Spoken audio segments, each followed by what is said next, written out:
Friends, welcome to Soujanya YouTube channel. ఈరోజైతే మనం కొబ్బరి పాలతో కొబ్బరి అన్నం ఎలా ప్రిపేర్ చేసుకోవాలో తెలుసుకుందాం. దీనికోసం ఒక గిన్నె స్టవ్ మీద పెట్టుకొని అందులోనే నెయ్యిని యాడ్ చేసుకున్నాం ఫ్రెండ్స్. రెండు గరిటెలు నెయ్యిని యాడ్ చేసుకున్నాం. నెయ్యి కరిగిన తర్వాత కొంచెం ఆయిల్ కూడా యాడ్ చేసుకోవాలి సరిపడినంత.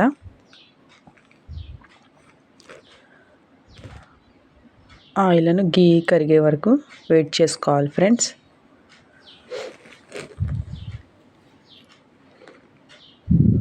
మనమైతే కొబ్బరి అన్నం కోసం 1-1.5 కొబ్బరి పాలను అయితే తీసుకోవాలి ఫ్రెండ్స్. ఇప్పుడైతే మనకి కరిగిపోయినాయి. తర్వాత బిర్యానీ స్పైసెస్ అన్నీ కూడా యాడ్ చేసుకోవాలి. ఫ్లేమ్ని సరిగ్గా అడ్జస్ట్ చేసుకుంటూ ఈ బిర్యానీ స్పైసెస్ని మనం ఫ్రై చేసుకోవాలి. నెక్స్ట్ పొడుగ్గా కోసుకున్న ఆనియన్ని యాడ్ చేసుకోవాలి. వీటిని కూడా ఫ్రై చేసుకోవాలి ఫ్రెండ్స్.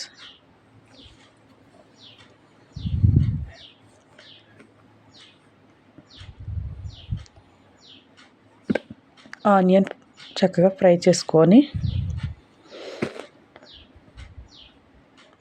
వాటిని మాడకుండా తిప్పుకోవాలి ఫ్రెండ్స్. నెక్స్ట్ అయితే మనం ఒక 10 పచ్చిమిరపకాయల దాకా యాడ్ చేసుకోవాలి.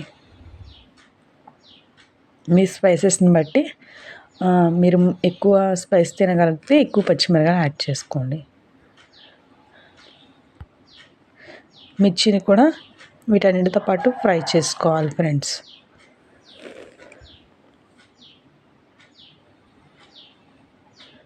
మిర్చి కూడా ఫ్రై అయిపోయిన తర్వాత కొంచెం కొత్తిమీర, కొంచెం పుదీనా కూడా యాడ్ చేసుకోవాలి.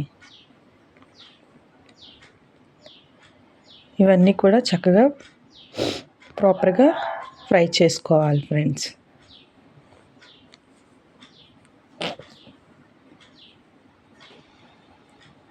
ఇవి ఫ్రై అయిపోయిన తర్వాత అల్లం వెల్లుల్లి పేస్ట్ కూడా మనం యాడ్ చేసుకోవాలి.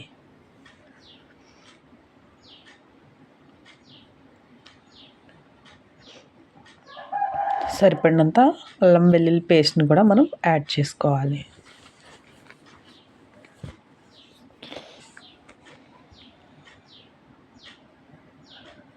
పచ్చి వాసన పోయే వరకు అల్లం వెల్లుల్లి పేస్ట్ని కూడా మనం ఫ్రై చేసుకోవాలన్నమాట.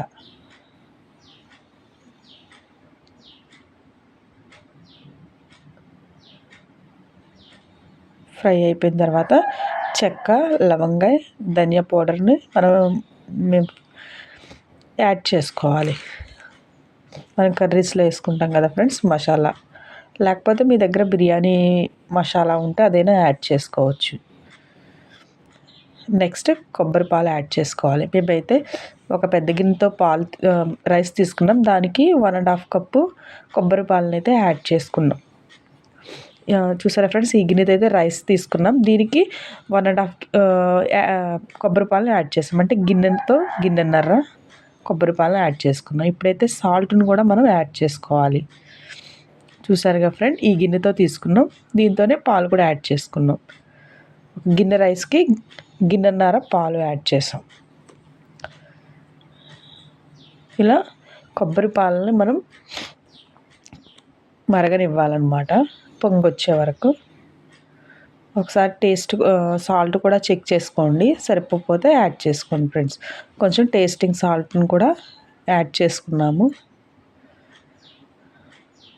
పాలు కూడా మనకి పొంగొస్తున్నాయి కదా ఫ్రెండ్స్, చూసారుగా. ఇంకా మనం ఒక 1/2 అవర్ కడిగి నానబెట్టుకున్న రైస్ని యాడ్ చేసుకోవాలి. ఈ రైస్ని కూడా ఈ కొబ్బరి పాలలో యాడ్ చేసుకొని చక్కగా కుక్ చేసుకోవాలి ఫ్రెండ్స్.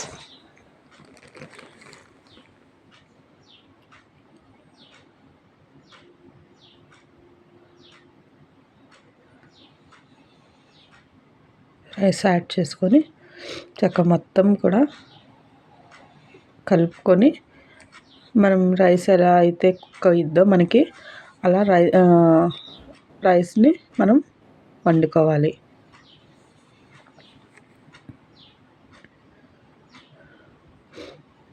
సాల్ట్ అవి సరిపోయినా లేదో చెక్ చేసుకోండి ఫ్రెండ్స్. చక్కగా మూత పెట్టేసి ఉడికించుకోవాలి. రైస్ అయితే మనకి దగ్గర పడుతుంది. ఇలా కొంచెం ఎక్కువ కాదు ఫ్రెండ్స్, లైట్గా మనం అడుగంటకుండా కలుపుకుంటూ ఉండాలి. మళ్ళీ కొంచెం మసాలా పౌడర్ని యాడ్ చేసుకున్నాము.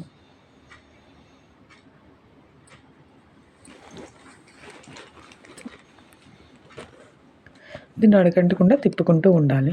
రైస్ అయితే మనకి దగ్గర పడుతుంది. చూసారు కదా ఫ్రెండ్స్, ఇలా కుక్ అయిపోతుంది అనమాట. మనమైతే రైస్ అయితే 1/2 అవర్ కడిగి నానబెట్టుకోవాలి ఫ్రెండ్స్.